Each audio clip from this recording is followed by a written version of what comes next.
오늘 우리는 창세기 5장을 읽었습니다. 그런데 창세기 5장을 읽다 보면 몇 가지 의문점들이 생깁니다. 첫 번째는 아담의 후손들의 비정상적인 긴 수명입니다. 정말 사람들이 900세까지 살았을까? 이런 의문이 듭니다. 오늘날 우리의 상식으로는 믿기 어려운 수치입니다. 두 번째 의문은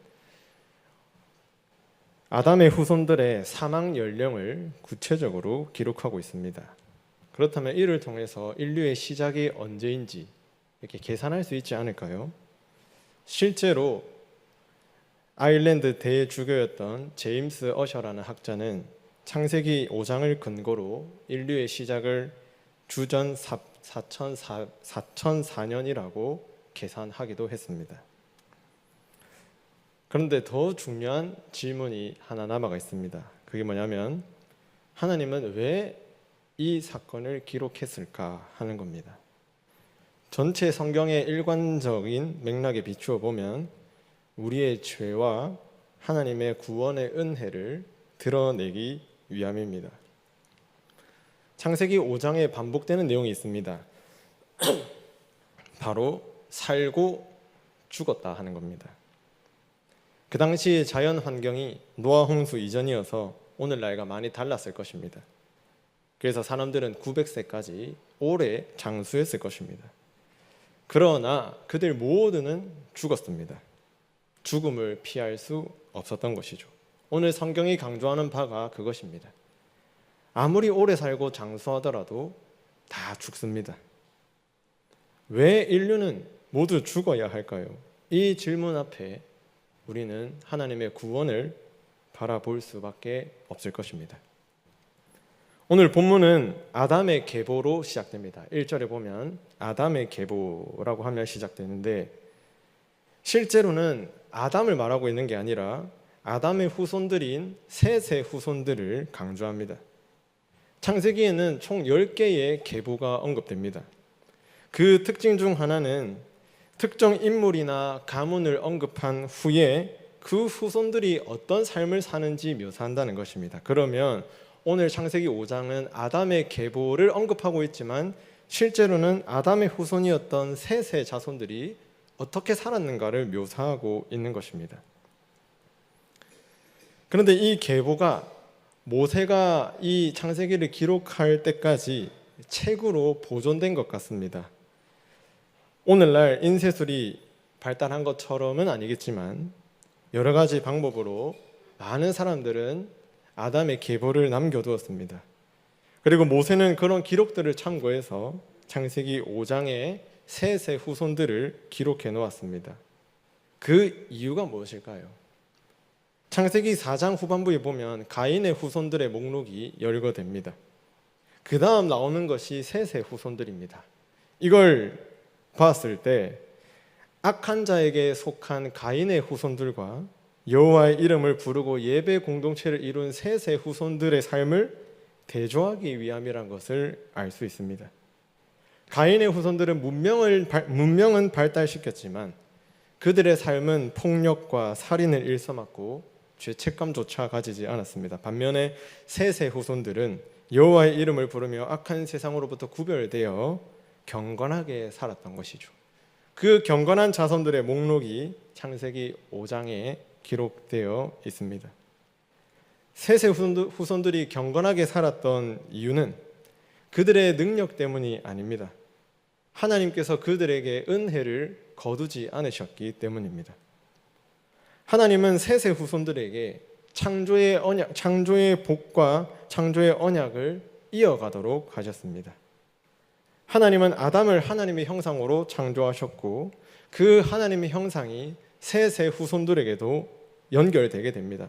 그래서 본문 3절에 보면 아담은 130세에 자기의 모양 곧 자기의 형상과 같은 아들을 낳아 이름을 셋이라 하였고, 여기서 하나님의 형상은 지식과 의와 거룩함을 가리킵니다. 이는 하나님과 교제하는 것을 가리킵니다. 즉 셋의 후손들은 아담의 하나님의 형상을 물려받아 지속적으로 하나님과 교제하는 삶을 살았습니다. 지난번 창세기 4장에 살핀 것처럼 그들은 하나님의 형상으로서 예배 공동체를 이루고 하나님을 예배하며 살았습니다. 뿐만 아니라 하나님이 주신 생육하고 번성하여 땅에 충만하고 땅을 정복하라는 이 약속이 셋의 후손들에게도 이어지게 됩니다.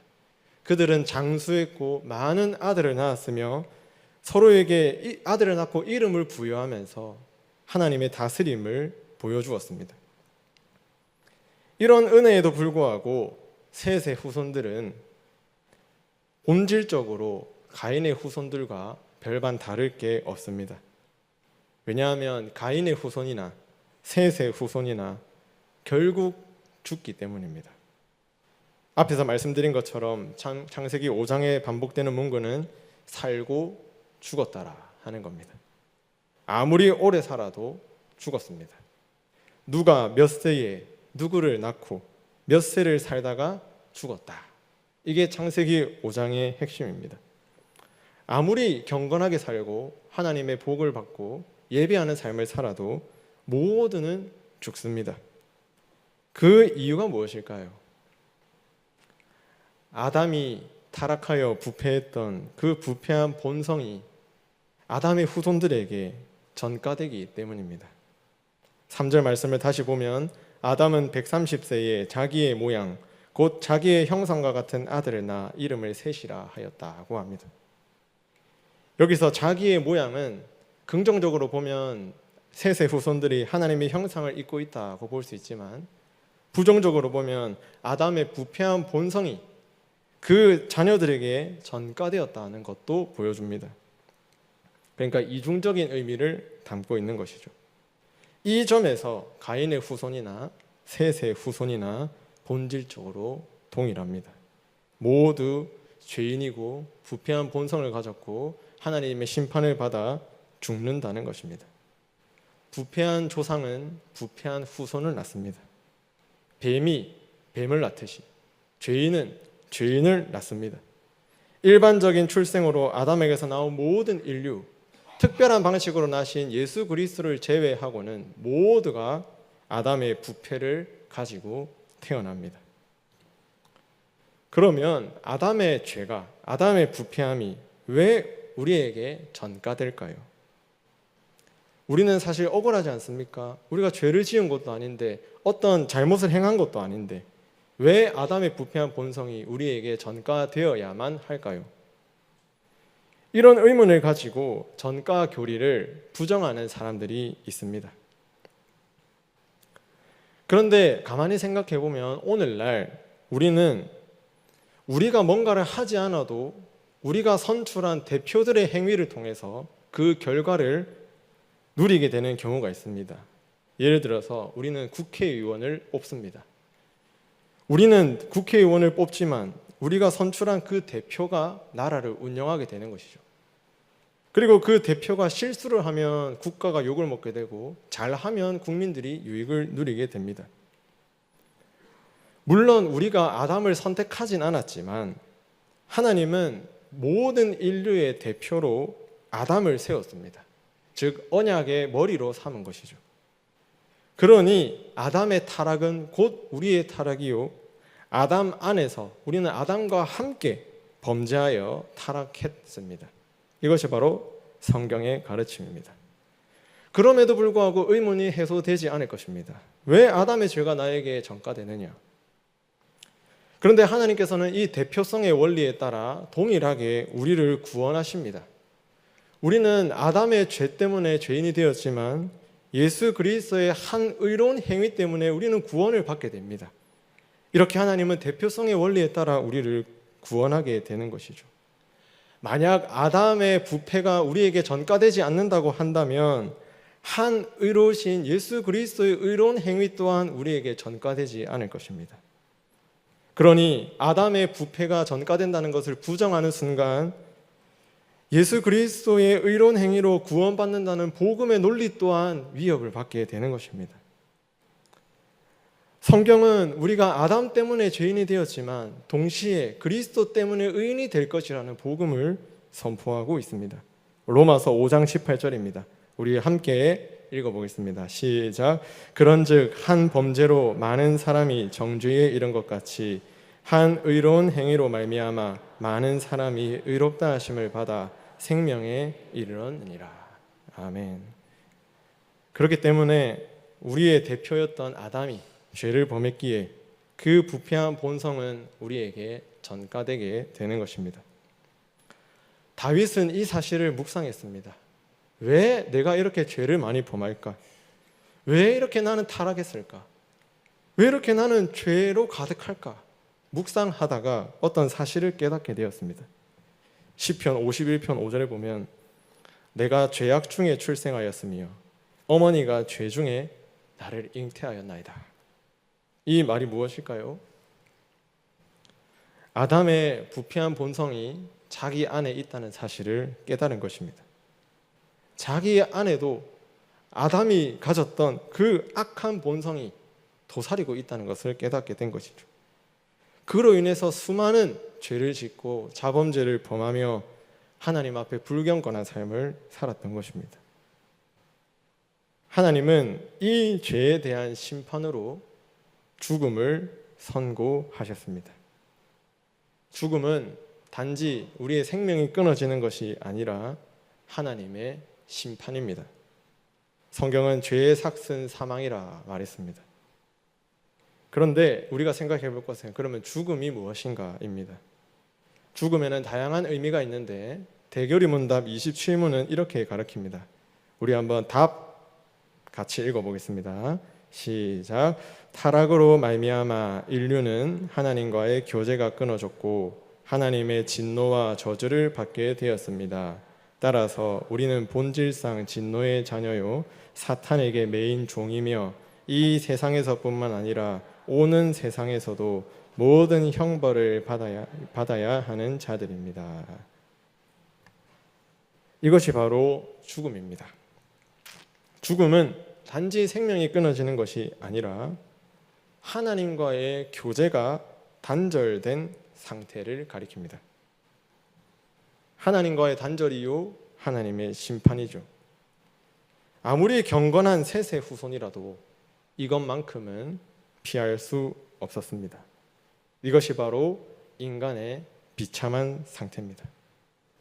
성도 여러분, 죽음은 교제의 단절입니다. 그렇다면 오늘날 우리는 하나님과의 교제를 지속하고 있으십니까? 우리는 매일매일 하나님과 교제하십니까? 예배를 통해 하나님과의 교제를 누리고 계십니까? 그렇지 않다면 우리는 이미 영적 죽음을 경험하고 있는 것과 같습니다.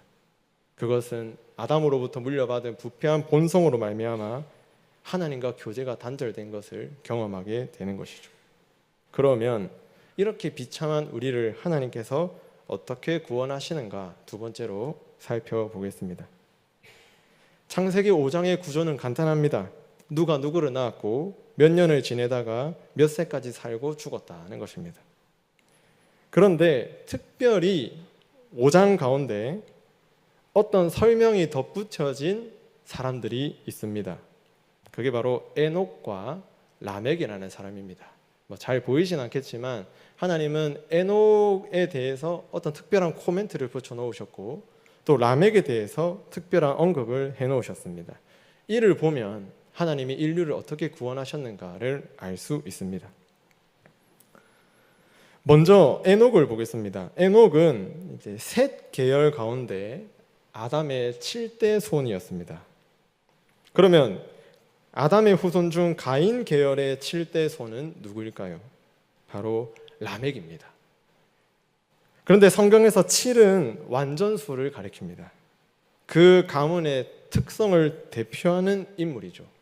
그러니 셋의 후손 중에서는 에녹이 대표이고 가인 계열의 대표는 라멕이라는 사람입니다. 그러면 이 두 사람은 어떤 믿음과 삶을 가지고 살았는지 한번 살펴보겠습니다. 먼저 아담의 7대 손이었던 가인 계열의 라멕은 가인의 계보를 따라 태어났습니다. 먼저 가인을 보면 가인은 하나님께서는 유리하는 자가 되라고 하셨지만 그는 유리하는 것이 아니라 성을 쌓고 성 안에 거주하게 됩니다. 하나님의 말씀에 정면으로 도전한 것이죠.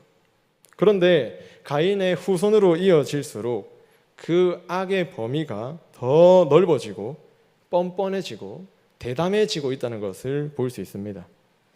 특히 가인의 7대 손이었던 라멕은 2명의 아내를 맞이했습니다. 이것이 무엇을 의미할까요? 하나님이 세우신 창조 질서, 곧 한 남자와 한 여자의 질서를 정면으로 거부한 것입니다. 혼인의 신성함, 하나님이 세우신 혼인의 거룩함을 정면으로 도전한 것이죠. 이것은 죄가 만연해지고 있다는 증거입니다. 오늘날 우리가 살아가는 세상을 보십시오. 타락의 증거는 혼인이 더러워지는 것입니다. 또한 라멕은 살인을 했습니다. 그런데 살인의 동기 자체가 가인과 달랐습니다. 가인은 하나님과의 잘못된 관계 때문에 아벨을 죽였는데 라멕은 왜 사람을 죽였을까요? 창세기 4장 23절에 보면 나의 상처로 말미암아 내가 사람을 죽였고 라고 합니다. 이 말은 누군가 자기를 상하게 했는데 그 상한 것에 대한 복수로 다른 사람을 죽였다는 것입니다. 그런데 이 살인의 배경이 좀 재밌는데 한번 보면 라멕은 2 여인을 통해서 3 아들을 낳았습니다. 근데 한 사람은 가축 치는 자의 조상이고 또 한 아들은 수금과 퉁소를 잡은 모든 자의 조상이고 또 한 명의 아들은 구리와 쇠로 여러 가지 기구를 만드는 자였다고 소개합니다. 물론 이것은 하나님의 일반 은총으로서 부정적으로만 볼 수는 없습니다. 그런데 이야기의 전개를 보면 가축과 수금은 연회를 상징합니다. 그리고 여러 가지 새로 기구를 만들었다는 것은 그 당시 철기 문명, 청동기 문명을 가리킵니다. 그러니 이렇게 볼 수 있습니다. 가인의 후손이었던 라멕은 연회 가운데 고기를 먹고 음주 가무를 즐기면서 노래를 듣다가 상대방과 시비가 붙었고 이에 화가 나서 그 당시 최신식 무기였던 쇠로 만든 무기로 상대방과 그 자식들까지 살인했다고 볼 수 있는 것입니다. 심지어 그는 사람을 죽이고도 죄책감을 느끼지 못했습니다. 4장 24절에 보면 가인을 위하여는 벌이 7배일진데 라멕을 위하여는 벌이 70배이로다. 이 말은 인간이 타락한 후 첫 번째 부른 노래입니다. 타락하기 전에 부른 노래는 아담의 노래죠. 내 뼈의 중에 뼈요 살 중에 살이라. 그런데 타락한 이후에 인류가 부른 첫 번째 노래는 살인과 보복의 노래입니다. 이 노래의 핵심은 건드리면 죽는다는 것입니다. 나를 건드리고 나에게 상처를 주면 배로 갚겠다 하는 경고입니다. 죄로 타락한 인간이 얼마나 부패하고 악한지 보여주는 장면입니다. 그런데 아담의 7대 손이었던 에녹은 어떤 믿음과 삶으로 살았을까요? 그는 하나님과 동행했습니다.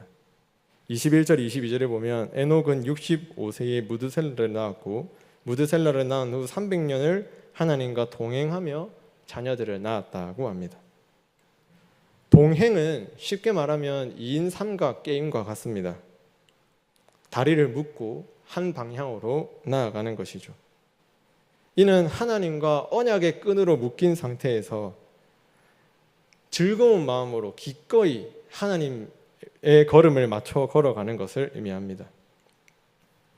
유다서 1장 14절 15절에 보면 이런 말씀이 있습니다. 아담의 7대 손 에녹이 이 사람들에 대하여도 예언하여 이르되 보라 주께서 그 수만의 거룩한 자와 함께 임하셨나니 라고 합니다. 에녹은 하나님과 동행하면서 선지자의 역할을 감당했습니다. 그는 선지자로서 그 당시 타락한 시대에 무엇을 예언했습니까? 주께서 수만의 거룩한 자와 함께 임하실 것을 예언했습니다. 즉 하나님의 임재, 하나님의 임하심을 예언한 것입니다. 종말 신앙을 가지고 살았다는 말입니다. 주께서 임하실 때 경건하지 않은 자들을 정죄하고 심판할 것이라는 메시지를 그 당시에 전한 것입니다. 그는 종말이 있다는 것을 믿음으로 하나님의 임재를 믿으면서 하나님과 동행했습니다. 즉 종말 신앙을 갖고 하나님과 걸음을 맞춰 걸었던 것입니다. 더 나아가 하나님은 에녹을 통해 그 당시 타락한 자들에게 하나님의 말씀을 끊임없이 선포하고 계셨습니다. 하나님의 심판이 있을 것이다. 하나님이 반드시 임하실 것이다.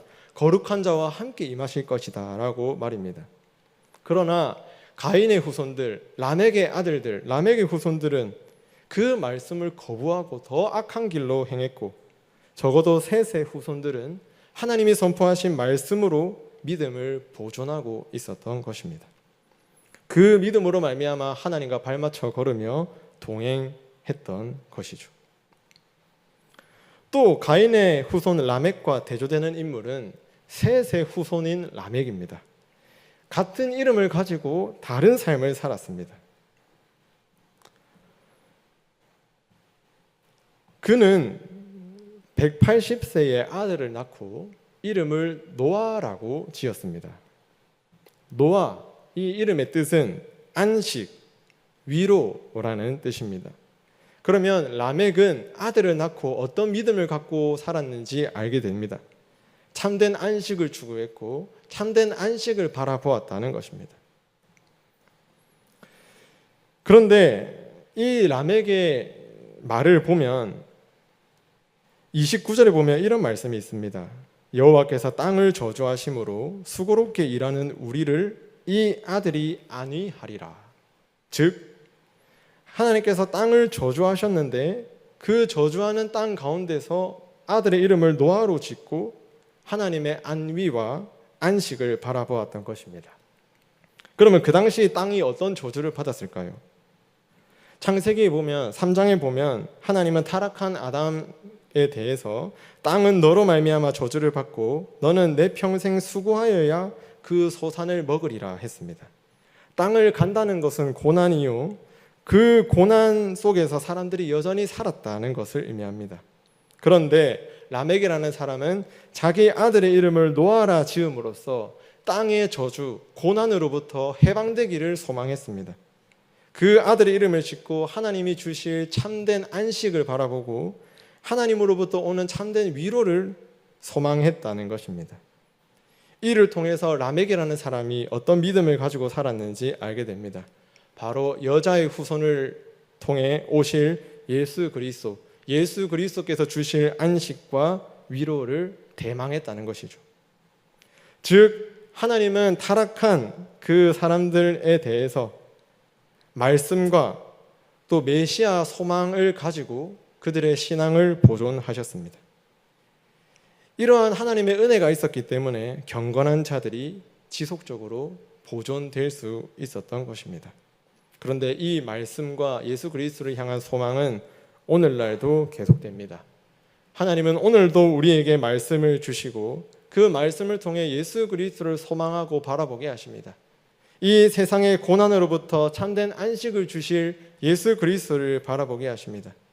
그 안식을 맛보게 하시려고 오늘 우리를 예배로 불러 모으셔서 참된 안식을 경험하게 하신 줄 믿습니다.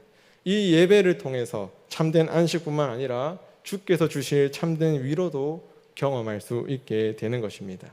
이러한 은혜가 있기 때문에 우리는 부패한 본성을 가지고 태어났음에도 불구하고 우리의 믿음은 견고하게 유지될 수 있는 것입니다. 이러한 하나님의 은혜와 보존의 역사가 창세기 5장에 담겨져 있습니다. 말씀을 정리하겠습니다. 성도 여러분, 우리는 아담으로 말미암아 부패한 본성을 가진 자들입니다. 외면하고 싶어도 피할 수 없습니다.